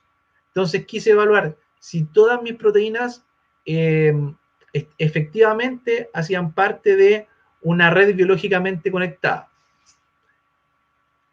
Stitch me dice que sí, con una alta confianza. Y mis proteínas fueron capaces de formar 2 clústeres. Este de aquí es un clúster metabólico que tiene que ver con metabolismo de la vitamina D. Y este de acá contiene a las citoquinas y sus receptores. Stitch fue capaz también de predecir un fármaco que se llama Prerixafor. Es un fármaco que es utilizado en el VIH y es utilizado en otras enfermedades, cáncer sanguíneo y otros para movilizar células madre hacia los tejidos. Este fármaco es un antagonista del receptor de citoquina CXCR4. Por lo tanto, si yo utilizo este fármaco, voy a bloquear este receptor y el ligando, que es CXL12, no se va a poder unir al receptor. Fíjense todas las moléculas que están relacionadas con CXCR4 y CXL12. Están prácticamente todas. Si yo corto esta comunicación, voy a cortar el clúster principal de un paciente con líquen plano. Probablemente voy a acabar con los signos inflamatorios y con la sintomatología dolorosa. Pero esta es una predicción por bioinformática. Yo necesito ver si es que alguna de estas moléculas, estas dos, está presente en el tejido de pacientes con líquen plano y en un patrón específico para la enfermedad. Nosotros probamos por inmunohistoquímica la presencia de CXCR4 porque es un receptor que está en una célula. En cambio, CXL12 es una molécula que anda dando vueltas. Es difícil, ¿cierto?, captarla por inmunohistoquímica, quien haya hecho inmunohistoquímica de moléculas solubles. Y aquí ustedes pueden ver los casos y cómo trabajamos en la inmunohistoquímica. Esto de aquí son los controles sanos: hiperplasia fibrosa focal, cáncer de cabeza y cuello, pemfigoide, pénfigo y líquen plano. Si ustedes ven, la inmunohistoquímica fue positiva para todos los casos, pero para la hiperplasia fibrosa, el cáncer oral, el pemfigoide y el pénfigo, la expresión es epitelial. Prácticamente no hay expresión del anticuerpo en tejido conectivo. Pero si ustedes miran el líquen plano, hay mucha expresión epitelial, pero por cierto, hay mucha expresión en el tejido conectivo. Eso nos lleva a pensar que hay muchas células, claro, eso es así, que están expresando este receptor CXCR4 y que podrían ser bloqueadas por el Prelixafor. Entonces, este es un trabajo que fue publicado hoy día, en el cual proponemos un nuevo tratamiento para el líquen plano. El problema es que la molécula Prelixafor, como prácticamente no está disponible en el mercado, tiene un valor de 3 millones de pesos chilenos, comparado con un corticoide, que es lo que se utiliza hoy día, que es mucho, pero mucho menor que eso. Entonces, la diferencia en precio es gravitante. Pero lo que sí... ¿Cuánto es en dólares eso, César? Oh, 3 millones de pesos chilenos, no sé. No sé en dólar cuánto es. No. Pero por decirte un caso, 3 millones de pesos chilenos comparado con entre 2.000 y 5.000 pesos chilenos. De 2.000 a 5.000 versus 3 millones. Entonces, la diferencia correcto. es demasiado. Pero los químicos pueden sintetizar el Prelixafor y se puede obtener para experimentos mucho más barato para poder ocuparla. Entonces, vamos a tratar de hacer algo como eso en el futuro. Y finalmente, el trabajo que tengo en progreso. ¿Hay alguna pregunta? ¿Sí? Hay una duda de Esteban nuevamente. Dice, ¿Stitch es una base diferente a Strings? Sí, el Stitch es diferente porque es igual que la otra, la que él nombró.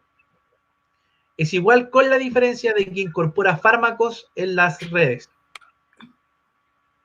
Entonces, si él quiere darle una orientación más clínica, terapéutica, ocupe STICH. STITCH, Stitch. Esa es la base que debería ocupar. Muy bien. Y el mismo Esteban dice que 3 millones de pesos son aproximadamente $3.500. Ese es el costo. Lo vi porque lo busqué en la farmacia ayer en internet y eso varía. Sí. Es algo inaccesible para cualquier paciente. Pero bueno, Sí. así parte la ciencia. Hay una molécula, quizás pueda haber un análogo que sea mucho más barato y hay que explorar. Ahí está. Nada extraño que ya aparezca una patente, ¿cierto? Prohibiéndome continuar porque ya está todo protegido. Bueno, vamos a ver, pero yo no me manejo tanto en protección intelectual. Y el trabajo en progreso, bueno, lo que estamos haciendo hoy día es que una de las cosas, ¿cuáles son las enfermedades que me interesa estudiar? El líquen plano, el síndrome de Bocurente y la estomatitis aftosa recurrente, porque estas son las principales enfermedades que presentan los pacientes de mi región. Publicamos un estudio hace algún tiempo, esto fue antes de volver a Chile, para ver dónde enfocarme. Entonces analizamos 14 años de nuestro servicio de medicina oral y estos de aquí son los casos top, y yo marqué estos 3 en rojo porque son enfermedades que son crónicas, son recurrentes y son de etiología desconocida. Por lo tanto, hay mucho por trabajar y explorar.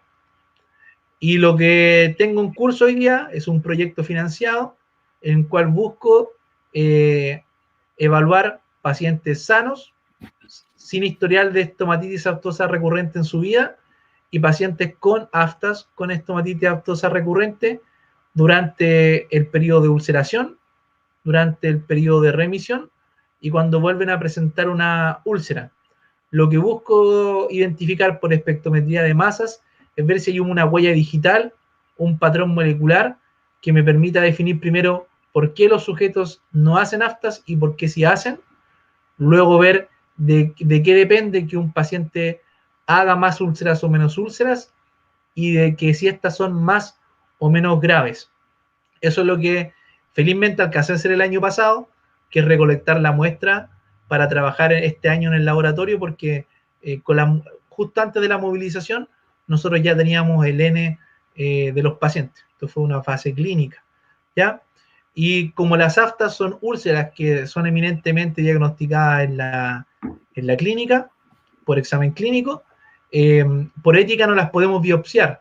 Entonces, la forma de obtener la información biológica de los pacientes es que ellos depositen en un tubo estéril, la saliva no estimulada, y lo que no es tan confortable es con un cotonete, con un cotonito de algodón, pasar el cotonete por la lesión. Y esto también congelarlo. Ambas muestras son congeladas, que ya hemos analizado y ya tenemos los resultados, y ahora a final de mes viene la conversación con los químicos, es esta información. Ya la tenemos. Y ahora por el coronavirus todavía no podemos analizar y procesar esta otra información. ¿Ya? Estoy trabajando con 12 estudiantes. Hoy día estoy cotutoreando una tesis de doctorado de un programa de bioquímica en desarrollo de productos, investigación y desarrollo de productos bioactivos, que es esa Sepúlveda. Él está trabajando con Maldi Imaging en lesiones de líquen plano, de pénfigo y de penfigoide, para comparar los patrones moleculares del conectivo y del epitelio, sobre todo en el líquen plano, si es que identificar si es que hay un antígeno, ¿cierto? Un anticuerpo que no hemos identificado todavía, y una estudiante del programa de magíster en ciencias biomédicas con mención en patología oral, que es Romina Hernández, que ella está evaluando los perfiles salivales por espectrometría masas de pacientes con estomatitis aftosa recurrente. Así que eso es lo que tenía preparado para hoy, ¿ya? El público se mantuvo constante en 16 más o menos, así que todo bien parece. Muy bien, César, perfecto. Para el tema, digamos, no es tan atractivo, yo sé. No, pero estuvo súper bueno. Si quieres dejar de compartir tu pantalla para compartir los últimos comentarios que han escrito por aquí. Ok. A ver, aquí hay una pregunta de Ferbi. ¿El receptor CXCR4 es el mismo de los linfocitos? Tal cual, sí. Y en el artículo discutimos cuál linfocito, a quién podría pertenecer esa expresión. Uno de los lineamientos para adelante, ¿cierto? Es ver si son linfocitos y qué linfocitos, o también pueden ser células dendríticas. Entonces, ahí habría que hacer digerir muestras frescas de pacientes y tratar de aislar células, poblaciones celulares. Sí. Muy bien. Y Javier Jiménez dice, tiene experiencia en aftas y Helicobacter pylori y finaliza con si existe alguna relación. Sí, tengo experiencia con afta y Helicobacter pylori, y hay una relación de matrimonio. Esto es una broma en realidad, porque yo hago aftas y mi esposa María Jesús alguna vez tuvo Helicobacter pylori y estamos casados. Pero aparte de eso, no tengo experiencia, pero sí he leído. Hay artículos que hablan de que el control de Helicobacter pylori ayuda para las aftas, y hay artículos que hablan de que no ayuda, no hay una certeza. Nosotros estamos trabajando en patrones moleculares asociados a daño, que son moléculas que cambian, ¿cierto? Frente a un daño que es un daño que puede ser aséptico o séptico. Y nosotros creemos, no, o para mí es más atractivo el daño aséptico, que es como, por ejemplo, Javier, que tú te pegues, te golpees tu boca con un cepillo de dientes. Entonces, hay gente que dice, me cepillé los dientes, me pegué, doctor, y me salió un afta. Extraño, porque si yo me pego en la cabeza con la mano o con un cepillo de dientes, no se me genera una úlcera en la piel. O si yo me pego, yo en particular me pego en la mucosa, no me pasa nada. Entonces, algo pasa. Y ese algo pasa, podrían ser los patrones moleculares asociados a daño. Uno de ellos, bien conocido, es el DNA. ¿Qué tiene que estar haciendo el DNA fuera de la célula, fuera del núcleo? Nada. Y cuando el DNA está fuera de la célula, genera un llamado a células inflamatorias. Entonces, el DNA fuera de la célula es un patrón molecular asociado a daño y puede darse en condiciones de sin presencia bacteriana. Hay otra cosa, tenemos una revisión sistemática que vamos a publicar prontamente.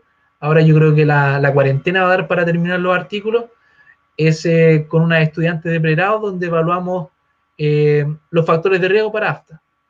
Y la conclusión de esa revisión es que al menos en algunos casos de estomatitis aftosa recurrente hay una susceptibilidad explicada por polimorfismos genéticos.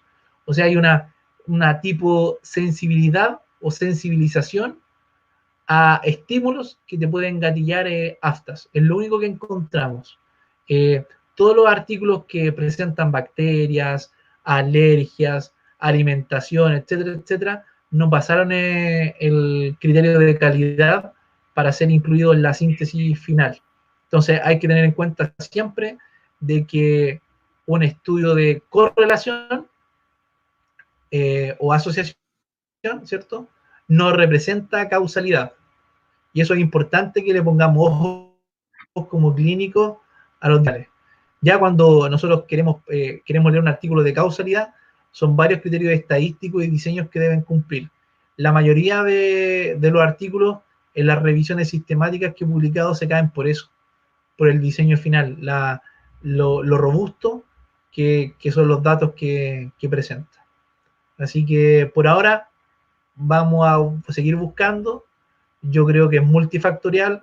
Hay un estado de susceptibilidad basal y hay alguien que está censando estos cambios orales para gatillar úlceras.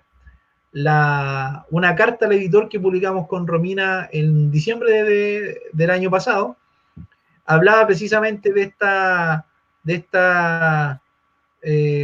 de este problema que tenemos para definir las aftas, porque las aftas realmente son una enfermedad. Se dice que es la enfermedad más común de la mucosa oral, pero es una enfermedad cuando hay 27 condiciones sistémicas que pueden presentarse con lesiones como aftas o muy similar a aftas. Está un poco difícil, más aún cuando han aparecido lesiones tipo afta asociadas a la quimioterapia de inhibidores de mTOR. Las lesiones son prácticamente iguales. Entonces, también está difícil esto de, junto con establecer la etiología, es decir, si esto es una enfermedad o no es una enfermedad. Yo tengo mis dudas. No me he casado por ninguna opción. Y estoy abierto a que sea una enfermedad o estoy abierto a que sea simplemente una patología. Las patologías son manifestaciones de enfermedades y las enfermedades son los cuadros diagnósticos. Entonces, la enfermedad es gripe, ¿cierto? Y la patología podría ser fiebre. Entonces, nosotros creemos que la úlcera, o pensamos, podría ser que la úlcera sea una patología de una condición de base. Vamos a ver qué nos aporta la saliva y los análisis bioinformáticos que podamos hacer. La saliva ya está recolectada, la información clínica de los pacientes ya la tenemos, el análisis químico, la primera fase está cumplida, falta la segunda, y luego ya me queda este año y el siguiente para publicar los resultados. Así que espero poder compartirlos pronto. Muy bien, César. Para ir finalizando, Felipe Parra dice, mucha suerte con el estudio de las URO. Estaría muy interesante descubrir la etiología. Sí, nosotros diseñamos yo le llamé pescar la caña de pescar. Se sabe que los pacientes con aftas tienen la inmunoglobulina secretora salival A elevada. Eso es un anticuerpo circulante. Si un anticuerpo circulante se está uniendo a algún antígeno, ¿qué antígeno? No sé, pero hay un antígeno. Por algo está elevado el anticuerpo.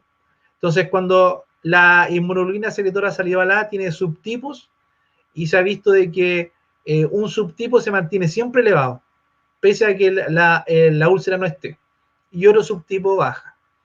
Entonces, dije, bueno, yo sé también que los pacientes con caries presentan un bajo nivel de inmunoglobulina secretora salival A y con alto, o sea, y sin caries presentan un alto nivel. Entonces, se describe de que esta inmunoglobulina tiene más bien un rol innato en la mucosa oral. Pero, ¿qué pasa si nosotros pudiéramos tener acceso al inmunocomplejo que captura esta inmunoglobulina? Entonces, escribí un proyecto para poder capturar la inmunoglobulina con un anticuerpo. Tuvo una buena evaluación, era un proyecto de colaboración de CONICYT con FAPESP, con la FAPESPI, y 12 evaluadores dijeron que sí, uno dijo que no. La conclusión de FAPESPI fue no. Fue triste, sin apelación, pero estamos ahí, estamos en la búsqueda y tenemos un interés particular también en la etiología. No solo explicar la patogenia de mejor forma, sino que diseñar algunas estrategias para ir a buscar la etiología. Y bueno, tratar de mantener eso con mi interés particular, que lo sigo manteniendo con líquen plano y con el síndrome de Ocurrente. Estoy contento, yo me pongo feliz cuando miro el artículo del año 2017 porque yo veo de que las actividades que he realizado en investigación están dirigidas por esas tres enfermedades. Tengo artículos ya publicados de aftas, tengo artículos publicados de líquen plano y de síndrome de Ocurrente. Nosotros estaríamos en abril con un participante, con Luciano de Castro, un colega brasileño, y vamos a hacer una jornada internacional de síndrome de Ocurrente. Así que esperar de que las cosas se normalicen y poder ir conociendo más de estas condiciones para ayudar a los pacientes, porque como bien dijo Wilfredo al principio, yo hago clínica de medicina oral. No hago diagnósticos histopatológicos, no tengo esa formación y quizás estudie, quizás no para completarla, pero por ahora hago investigaciones, es lo que más me gusta, y la atención clínica de la medicina oral. Y yo veo el padecimiento de los pacientes con estas cosas. Yo también hago aftas, entonces me interesa saber más. Muy bien, César. Para finalizar, Cristian Rojas dice, excelente presentación. Muy bien, Gracias, Chiqui. César. Te quiero agradecer una vez más tu participación. Siempre es un gusto escucharte por tu alto nivel científico que siempre le pones a tus presentaciones y espero que todos los proyectos que estás emprendiendo se realicen, que la situación en Chile en general por los problemas de la crisis se solucionen pronto y que ojalá sigas con ese espíritu emprendedor en toda la investigación que desarrollas, César. Yo te No sé si agradezco quieres comentar algo finalmente. Sí, te agradezco la oportunidad, Wilfredo. Sé que hablé de un tema que es árido para nosotros como clínicos. Lo tengo. Para mí era árido hace algún tiempo. Yo oía estos papers moleculares y decía, no. De a poco fui entrando, le tomé el gusto, me fui a formar al extranjero porque quería aprender de eso precisamente, porque era difícil, entonces quería aprenderlo. Y te agradezco la oportunidad de poder hablarle a colegas de estas cosas. Traté de ir matizando lo que pude, ¿cierto? Y tú ves que no fue un tema tan teórico, ¿cierto? Tipo clase, sino que se centró más en investigación y en resultados, que era lo que me interesaba mostrar. No, está súper. Estoy seguro que para la gente que trabaja con proteómica y los que están interesados en entrar en esa área va a ser muy útil. Igual recordando a los que están conectados que la presentación de César va a quedar colgada en YouTube. También, César, si quisieras compartirla con tus alumnos, puedes compartir el link. La presentación se va a quedar ahí. Okay. No sé si quisieras comentar alguna cosa más para terminar. Mira, acá hay un mensaje de Gaby. Bravo, César, eres admirable. Muchas gracias. Pero ya está por ahí. Está por ahí. Sí, está por acá.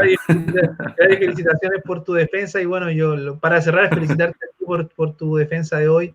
Y ahí son un matrimonio de doctores. Muchas gracias, César. Muchas gracias. Ustedes son también muy emprendedores, siempre están haciendo cosas nuevas y este mismo canal representa eso. Muchas gracias. Un saludo para Hecho y espero que nos podamos ver pronto. Yo espero lo mismo, Wilfredo, y muchas gracias por la invitación. Bien, muchas gracias. Antes de terminar la transmisión, quería invitarlos el día de mañana. Vamos a estar con el doctor Giuseppe Mesa desde Arequipa, Perú, el cual nos va a hablar del tema manejo clínico de las restauraciones profundas. Es un tema bastante interesante.